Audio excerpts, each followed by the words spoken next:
अस्सलाम वालेकुम। नमस्ते, उम्मीद करता हूँ फिट होंगे, बेहतरीन होंगे, अपनी लाइफ अच्छे से एंजॉय करोगे। हम तीनों की तरह आज एक और वीडियो और उसका टाइटल है उसका डायलॉग जी कतर के अमीर की इंडिया आने से पाक को लगी मिर्ची और डिफेंस डिटेक्टिव की वीडियो है जो ओरिजिनल वीडियो का लिंक डिस्क्रिप्शन वीडियो तो लाजमी इनको भी सपोर्ट करना हमें भी सपोर्ट करें। मेरा नाम है राणा मंदिर, मेरे साथ हैं Malik Saklan Iqbal. Mohammad Sameer Khokhar. So guys let's start. Start.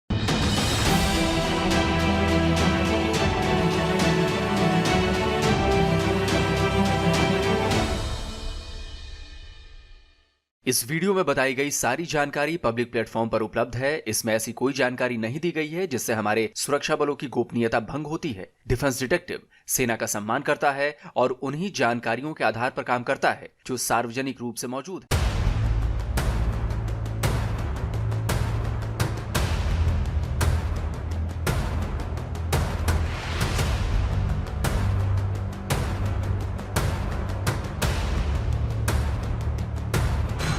10 साल बाद कतर के अमीर भारत आए हैं और उनके भारत में कदम रखते ही पाकिस्तान की सुलगने लगी है। पता है, कतर भी समझता है कि इंडिया एक इम्पॉर्टेंट प्लेयर के तौर पे इमर्ज कर रहा है और उसकी पर्टिकुलरली ट्रेड, इन्वेस्टमेंट और बहुत सारी और चीज़ों में इंडिया की रेलेवेंस एंड वैल्यू जो है वो इंटरनेशनल स्टेज में बढ़ रही है। कतर के अमीर के लिए भारत के पीएम ने प्रोटोकॉल तोड़ दिया, खुद एयरपोर्ट जाकर उनका स्वागत किया, गले मिले।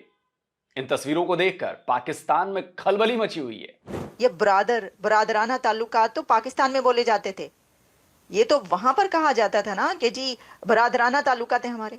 सऊदी अरेबिया से बरादराना ताल्लुकात है, यूएई से बरादराना ताल्लुकात है। बिल्कुल सही सुन रहे हैं आप। कतर के अमीर का भारत दौरा देखकर पाकिस्तानियों को दौरे पड़ने लगे हैं।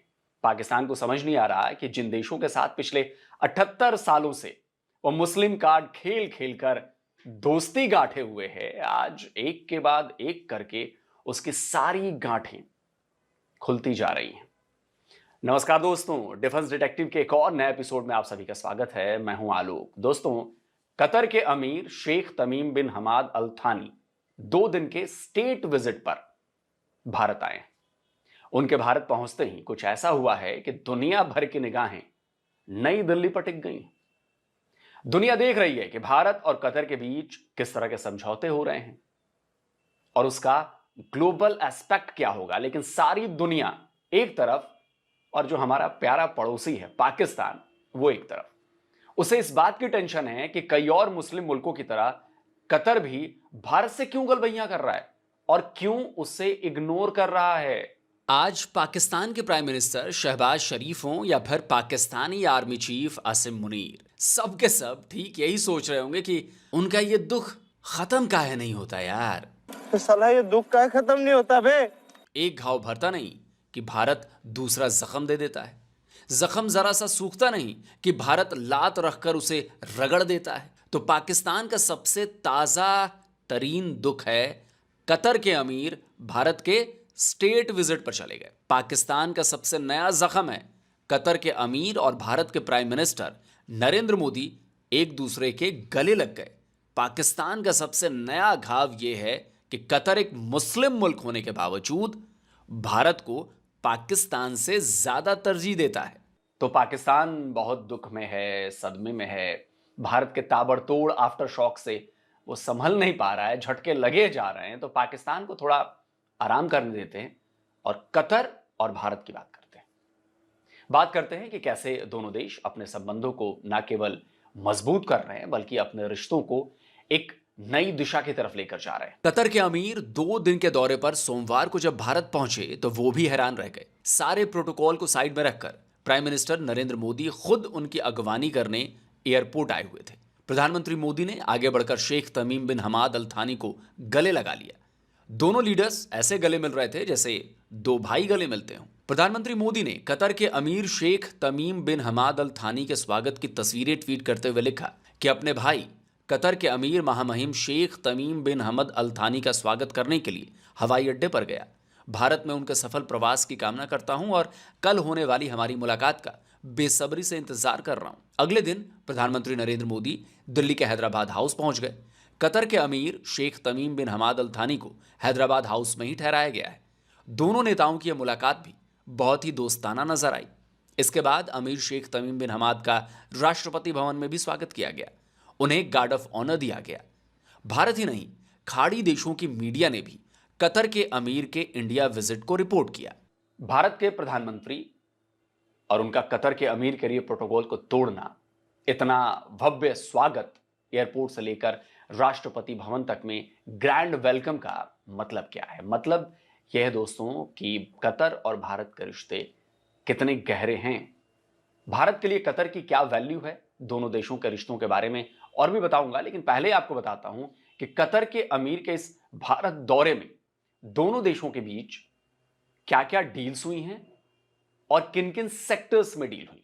भारत की तरफ से प्रधानमंत्री नरेंद्र मोदी तो दूसरी तरफ कतर के अमीर शेख तमीम बिन हमाद अल थानी खुद बातचीत की अगुवाई कर रहे थे। ये दोनों देशों के डेलीगेशन के बीच हुई बातचीत की तस्वीर है। एक तरफ शेख अल थानी है और उनकी पूरी टीम है, तो दूसरी तरफ पीएम मोदी हैं। उनके ठीक बाएं विदेश मंत्री एस जयशंकर हैं। उनके बाद पेट्रोलियम और natural gas minister Hardeep Singh Puri हैं। पीएम मोदी की दाईं तरफ फाइनेंस मिनिस्टर निर्मला सीतारमण हैं। Commerce and industries minister Piyush Goyal हैं। Labour and employment, youth affairs and sports minister Mansukh Mandaviya हैं और उनके बगल में बैठे हैं national security adviser Ajit Doval. दोनों देशों ने द्विपक्षीय रिश्ते को स्ट्रैटेजिक पार्टनरशिप के लिए हामी भरी है। हैदराबाद हाउस में उस मीटिंग में और भी कई बायलैटरल इश्यूज पर बातचीत की गई। दोनों देशों ने इनकम टैक्स में डबल टैक्सेशन से बचने और राजकोषीय चोरी यानी कर चोरी रोकने से जुड़े समझौते किए गए। भारतीय विदेश मंत्रालय के प्रवक्ता रणधीर जायसवाल ने ट्वीट कर बताया कि दोनों देशों ने न केवल स्ट्रेटेजिक पार्टनरशिप की शुरुआत करने का फैसला किया है, बल्कि कारोबार, ऊर्जा, निवेश, innovation, technology, food security, culture और पीपल टू पीपल टाई से जुड़े मुद्दों पर भी आपसी सहमति बनाई है। Trade, investment and energy were among the major topics of discussion between the two leaders today. The trade today between India and Qatar is about $14 billion annually. Both sides have agreed to set a target to double this in the next 5 years. Qatar is also an important partner for investments in India. The Qatar's sovereign wealth fund, the Qatar Investment Authority, currently has about $1.5 billion FDI in India in sectors like retail, power, IT, education, health, affordable housing, etc. Now, both leaders today identified a number of areas in which the Qatar Investment Authority can increase investments in India. This includes infrastructure, ports, shipbuilding, energy, including renewable energy, smart cities, food parks, startups, and new technologies such as artificial intelligence, robotics, and machine learning. वहीं इससे अलग India Qatar joint business forum में दोनों देशों के बीच sustainability, technology, entrepreneurship, energy sector में काम करने के लिए भी समझौते किए गए हैं। अब आप समझिए कि कतर के अमीर का ये भारत दौरा दोनों देशों के लिए कितना ज्यादा इंपॉर्टेंट है। दोनों देश 5 साल में $28 बिलियन के बायलैटरल ट्रेड करने वाले हैं। ऊर्जा से लेकर एआई टेक्नोलॉजी पर साथ मिलकर काम करने वाले हैं। आप समझिए कि कितनी बड़ी बात है। आज के समय में आर्टिफिशियल इंटेलिजेंस टेक्नोलॉजी हर सेक्टर में कारगर साबित हो रही है। भारत भी एआई के क्षेत्र में तेजी से आगे बढ़ रहा है। ऐसे में कतर और भारत इस सेक्टर में जब मिलकर काम करेंगे तो और ज्यादा बेहतर नतीजों की उम्मीद तो की ही जा सकती है ना, जिससे दोनों देशों का फायदा हो। और इन समझौतों से यह भी साफ है कि भारत में कतर का $1.5 बिलियन का सालाना इन्वेस्टमेंट भी किस तेजी के साथ बढ़ने वाला है। इससे ना केवल फॉरेन इन्वेस्टमेंट आएगा बल्कि एम्प्लॉयमेंट यानी कि रोजगार भी बढ़ेगा। तो अब समझने वाली बात यह है कि भारत के लिए कतर और कतर के लिए भारत इतना जरूरी क्यों है और दोनों एक दूसरे की जरूरत कैसे पूरी कर रहे हैं। कतर और भारत दोनों एक दूसरे की जरूरतों को पूरा कर रहे हैं। कतर ने पिछले साल भारत में $1.5 बिलियन का इन्वेस्टमेंट किया था, तो भारत ने भी कतर में $450 मिलियन अमेरिकी डॉलर का निवेश किया था। 15,000 से ज्यादा भारतीय कंपनियां कतर में काम कर रही हैं। इनमें Shapoorji Pallonji, L&T, TCS, tech Mahindra, Wipro, Voltas जैसी बड़ी और दिग्गज कंपनियां भी शामिल हैं। कतर भारत का सबसे बड़ा LNG यानी लिक्विफाइड नेचुरल गैस का सप्लायर है। भारत के टोटल LNG इंपोर्ट का 48% हिस्सा कतर से इंपोर्ट किया जाता है। LPG इंपोर्ट का 29% भारत को कतर से मिलता है। और पिछले साल दिसंबर में ही भारतीय कंपनी गेल ने कतर के साथ अगले 5 साल तक एलएनजी सप्लाई की एक बहुत बड़ी डील की थी। वहीं पिछले साल फरवरी में पेट्रोनेट एलएनजी ने कतर से 20 साल के लिए एलएनजी इंपोर्ट की डील की थी। लेकिन ऐसा नहीं है कि भारत केवल कतर से इंपोर्ट करता है, कतर भी भारत से बहुत सारा सामान खरीदता है। ट्रेड इकोनॉमिक्स का ये डेटा बता रहा है कि कतर भारत से सबसे ज्यादा अनाज इंपोर्ट करता है, यानी कि खाने के लिए।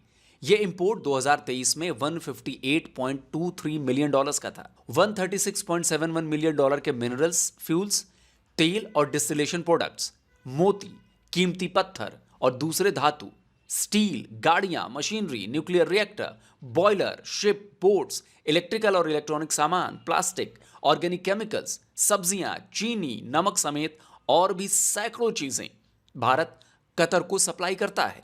इसीलिए कह रहा था कि भारत को अगर नेचुरल गैस के लिए कतर की जरूरत है तो कतर को भी खाने के लिए यानी कि अनाज और दूसरे सामानों के लिए भारत की जरूरत है। कतर भारत में पैसा लगा रहा है तो भारत के लोग भी कतर के डेवलपमेंट के लिए काम कर रहे हैं। 28 लाख की आबादी वाले कतर में 8 लाख से भी ज्यादा भारतीय काम कर रहे हैं, तो दोनों देश एक दूसरे के लिए जरूरी हैं। अब दोनों देशों के बीच के रिश्तों की बात करें तो देखिए, भारत और कतर के रिश्तों की मजबूती का अंदाजा पता है कब लगा? जब हमारे नेवी के फॉर्मर सर्विसमैन की फांसी की सजा दे दी गई थी 8 को, और भारत उन सबको बचाकर सकुशल घर ले आया। कतर में काम कर रहे 8 एक्स नेवी ऑफिसर्स को साल 2023 में गिरफ्तार कर लिया गया था। उन पर जासूसी आरोप लगाए गए थे। कतर की कोर्ट ने इन सभी को मौत की सजा सुना दी थी, लेकिन बाद में कोर्ट ने मौत की सजा को माफ कर दिया। इतना ही नहीं, कतर ने 8 एक्स नेवल ऑफिसर्स को भारत भी भेज दिया था। यह था भारत और कतर की दोस्ती का असर। प्रधानमंत्री नरेंद्र मोदी 2014 के बाद अब तक 2 बार कतर का दौरा कर चुके हैं, जबकि कतर के अमीर भी 2015 के बाद अब 2025 में भी भारत के स्टेट गेस्ट बनकर आए। एक और बड़ी बात आपको बताता हूं दोस्तों, बात 2017 की है। कतर का अपने पड़ोसी अरब देशों के साथ विवाद चल रहा था। सऊदी अरब, यूएई, मिस्र और बहरीन ने न केवल कतर से अपने रिश्ते तोड़ लिए थे, बल्कि हवाई और समुद्री आवाजाही पर भी रोक लगा दी थी। इन देशों ने 14 दिनों में सभी कतर के नागरिकों को अपने देश से बाहर निकल जाने के भी आदेश दे डाले थे। तब कतर में खाने पीने के सामान की भी काफी किल्लत हो गई थी, और तब भारत ने सऊदी अरब से अच्छे संबंध होने के बावजूद भी कतर को इस संकट से बाहर निकाला था। भारत ने कतर के साथ फूड सिक्योरिटी को लेकर की हुई दोहा डील को पूरा करते हुए अनाज की सप्लाई भी की थी, जिससे कतर बहुत बड़ी मुसीबत से बच गया था। तो कतर को 2017 में की गई भारत की वो मदद भी अच्छे से याद है। मुसीबत की घड़ी में काम आने वाला ही सच्चा दोस्त होता है, और ये बात दोनों देश अच्छी तरह से जानते हैं। अब सवाल उठता है कि कतर के ऐसे रिश्ते पाकिस्तान से क्यों नहीं? उसकी बड़ी वजह भी है। भाई, पाकिस्तान भले मुस्लिम मुस्लिम कहकर अरब देशों के साथ बिरादर मुल्क बनना चाहता है, लेकिन असल में वो बिरादर नहीं, भिखारी मुल्क है। ऐसा नहीं है कि कतर पाकिस्तान में इन्वेस्ट नहीं कर रहा है, बिल्कुल कर रहा है। ये पिछले साल नवंबर की खबर है। कतर ने पाकिस्तान में $3 बिलियन के निवेश की बात कही थी। अब ये कितना हुआ है ये नहीं पता, लेकिन बात कही थी। पर दिक्कत यह है कि पाकिस्तान सिर्फ मांगता है, कुछ देता नहीं है। शहबाज शरीफ दूसरे अरब देशों की तरह कतर के सामने भी हाथ पसारे रहते हैं कि दे दो और दे दो। अब ये एक तरफा कब तक चलेगा? कब तक ये देश मुसलमान और इस्लाम के नाम पर पाकिस्तानियों को सपोर्ट करते रहेंगे? दूसरी बात यह भी है कि पाकिस्तान के लोग जहां जाते हैं गंध मचाते हैं। काम करने में निकम्मे, कामचोर, मारपीट, लड़ाई झगड़े से लेकर बड़े बड़े क्राइम तक करने में नंबर 1 है। और तभी गल्फ कंट्रीज से लगातार पाकिस्तानियों को लात मार मार कर भगाया जाता है। मतलब पाकिस्तान मैन पावर से भी इन देशों की मदद नहीं करता है। पाकिस्तान के लोग खाड़ी देशों में जाकर भीख मांगने लगते हैं, चोरी चकारी करने लगते हैं। और तभी ज्यादातर मुस्लिम देशों ने पाकिस्तान से दूरी बना ली है, फिर वो चाहे सऊदी अरब हो, यूएई हो, बहरीन हो या फिर कतर हो। यहां तक कि ईरान और अफगानिस्तान जैसे मुस्लिम देशों के साथ भी पाकिस्तान के रिलेशन अच्छे नहीं हैं, और उसकी वजह केवल और केवल पाकिस्तान का लालच है। तो भाई, ऐसे में कतर के अमीर का भारत आने, प्रधानमंत्री नरेंद्र मोदी के साथ गले मिलने, भारत में हुए ग्रैंड वेलकम की तस्वीरों को देखकर पाकिस्तानियों के पेट में तो दर्द होना ही था ना, सो हो भी रहा है। तो ऐसे में हम तो बस इतना ही कह सकते हैं कि गेट वेल सून पाकिस्तान। गुलाब का फूल नहीं है तो वो भी दे देता है। Get well soon. तो दोस्तों, आज का ये वीडियो आपको कैसा लगा? इस वीडियो को ज्यादा से ज्यादा लाइक करिए, ज्यादा से ज्यादा शेयर करिए और साथ में बेल आइकन जरूर प्रेस करिए ताकि हमारे द्वारा अपलोड किए गए हर वीडियो की जानकारी आप तक फौरन पहुंचे। और हाँ, बेल आइकन प्रेस करने से पहले डिफेंस डिटेक्टिव को सब्सक्राइब करना मत भूलिए, क्योंकि यहां पर आपको मिलती है बिल्कुल ऑथेंटिक और रेफरेंस के साथ न्यूज एनालिसिस। जल्द मिलता हूं एक और नए वीडियो के साथ। नमस्कार, जय हिंद। तो अगर आप चाहते हैं मुझसे बात करना, मुझसे कोई सवाल पूछना, तो फैन कॉल पर आप मुझसे कनेक्ट हो सकते हैं। फैन कॉल में ये सुविधा है कि आप अपने हिसाब से 2 साल हो गए। आगे आगे पाकिस्तान की मौत का तमाशा देख रहे। चलो जी, पाकिस्तान की मौत का तमाशा जो है वो अब सुनाएंगे पाकिस्तानी शहजादे की जुबान से। चलो जी, कतरी शहजादे तो विक्रम नहीं, भैया। पाकिस्तानी सही। विक्रम भाई। जी, बिल्कुल जी। और ये बात जो आलोक सर ने की है ना, इसी बात से शुरू कर लेते हैं कि पाकिस्तान की जो लालच है, पाकिस्तान को यही डबो रही है। और जिस भी कंट्री में जाते हैं तो उस कंट्री को सबसे बड़ा यही होता है कि यार ये पाकिस्तानी जो आए हैं तो ये पैसे ही मांगेंगे। उन्हें ये इस चीज़ की उम्मीद ही नहीं होती कि पाकिस्तान के साथ कुछ कारोबारी डील हो सकती है, क्योंकि पाकिस्तान के पास ऐसा कुछ है नहीं है जिसके ऊपर डील की जा सकती है। तो गधे। इंडिया के पास तो खोते। बहुत कुछ देने के लिए मौजूद है। इंडिया एक बहुत बड़ा ज़रई मुल्क है और वहाँ पे अनाज की संख्या जो है बहुत ज़्यादा होती है। और इंडिया के साथ जो डील हुई है कतर की, वो अनाज के हवाले से भी बहुत बड़ी हुई है। एक मुश्किल टाइम कतर के ऊपर आया, जिसमें इंडिया ने उसकी मदद की। तो वो भई आला ज़रफ़ लोग हैं, वो उनको पास्ट में की गई जो नेकियाँ होती हैं, वो याद रखते हैं और वो ये जानते हैं कि जो मुश्किल टाइम में काम आता है, वो ही मुख़लिस दोस्त होता है। और उन्होंने भी दोस्ती में कोई कसर नहीं छोड़ी भाई, उन्होंने भी खुलकर इंडिया में इन्वेस्ट किया है। इन्वेस्टर की यही मेन चीज़ होती है कि इन्वेस्ट करने से पहले वो सोच रहा होता है कि जिस कंट्री में मैं इन्वेस्ट कर रहा हूँ, क्या वहाँ की मार्केट का लेवल किस तरह का है, वहाँ की बाइंग पावर किस तरह की है। वो इन सारी चीज़ों को एनालाइज़ करता है और इंडिया में बाइंग पावर जो है वो बहुत ज़्यादा है। मार्केट भी बड़ी है। उसके बाद तीसरी चीज़ आ जाती है कि सिक्योर कंट्री है, वहाँ पे कोई खतरा नहीं है। तो कतर ने अगर इन्वेस्ट किया है तो इंडिया की भी बेशुमार कंपनियां हैं जो कतर में इन्वेस्ट कर रही हैं, जिन्होंने कतर में जाके काम करना शुरू किए। हालांकि सऊदी अरब के साथ भी ताल्लुकात बेहतर होने के बावजूद भी, क्योंकि सऊदी और कतर की आपस में थोड़े बहुत इख्तलाफात चल रहे हैं, लेकिन इंडिया जो है वो बड़ा न्यूट्रल कंट्री है। वो सबको साथ लेके चलने वाला कंट्री है। वो एक को नाराज करके और दूसरे को राजी रखने वाले बिल्कुल भी नहीं है। हम एक जगह पे इस तरह की पोजीशन आ गई थी कि हम भी उसके ऊपर ओपिनियन देने में झिझक रहे थे कि जब रशिया की और यूक्रेन की जंग छिड़ी हुई थी तो हम उसमें सोच रहे थे कि इंडिया किसका साथ देगा, क्योंकि रशिया जो है वो बेस्ट फ्रेंड है और यूक्रेन जो है उसके साथ भी हालात अच्छे हैं इंडिया के, तो किसका साथ देंगे। तो फिर यूरोपियन यूनियन जो है उसका भी प्रेशर जो था वो मौजूद था, क्योंकि वो भी चाहते थे कि यूक्रेन का साथ दे, लेकिन इंडिया ने वहां पे उस सिचुएशन को बड़े अच्छे तरीके से हैंडल किया। तो बड़ा मास्टरमाइंड जो एक सियासी प्लान है ना, वो इंडिया के पास मौजूद है। इंडिया को बहुत अच्छे से पता है भाई किस कंट्री के साथ किस लेवल पर डील्स करनी है। अभी कतर के साथ जिस तरह से मजबूत ताल्लुकात इंडिया के बनते चले जा रहे हैं, ये एक बहुत बड़ा एग्जाम्पल है इंडिया की आने वाले टाइम में कामयाबी के लिए। जी। बिल्कुल जी। और कतर के अमीर आए हैं, वो पहले भी वीडियो हमने की है, लेकिन ये है कि इसमें काफ़ी सारी चीज़ें और भी थी कि इन्वेस्टमेंट क्या करनी है, कितनी करनी है, और उसके अलावा पाकिस्तान को कोई अरब ममालिक क्यों दूर होते जा रहे हैं, कोई मुंह क्यों नहीं लगाता अब, उस बारे में भी थोड़ी बहुत इन्होंने जो है वो डिबेट की है। और अभी बात करें तो कतर के अमीर आए हैं और मोदी साहब ने जो है प्रोटोकॉल तोड़ा है, खुद लेने गए हैं और बरादराना तल्लुकात हैं। और वही बात जो शुरू में क्लिप लगे कि पाकिस्तान कहता था कभी कि हमारे बरादराना तल्लुकात हैं, तो अब जो है वो ज़ाहिर है मिर्ची तो लगेगी पाकिस्तानी को, क्योंकि अब जो है वो इंडिया कह रहा है कि हमारा ब्रदर है। तो मतलब कि हम तो कहते हैं ना कि बरादराना तल्लुकात है पूरे कतर के साथ, लेकिन उन्होंने अमीर को ही ब्रदर कह दिया है। तो बड़ी ये एक बात है जो कि पाकिस्तान में जो है वो बहुत ज़्यादा इस पे बहस हो रही है, बहस हो रहा है कि इंडिया जो है वो ब्रदर बोल रहा है, मोदी साहब जो है ब्रदर बोल रहे हैं अमीर को। और बाकी जो है प्रोटोकॉल भी तोड़ा गया, उनको खुद लेने आए और बाकी इन्वेस्टमेंट की बात करें तो कतर ज़ाहिर है इन्वेस्टमेंट कर रहा है, और एलएनजी जो है वो गैस जो है वो इंडिया इंपोर्ट करता है कतर से 48%।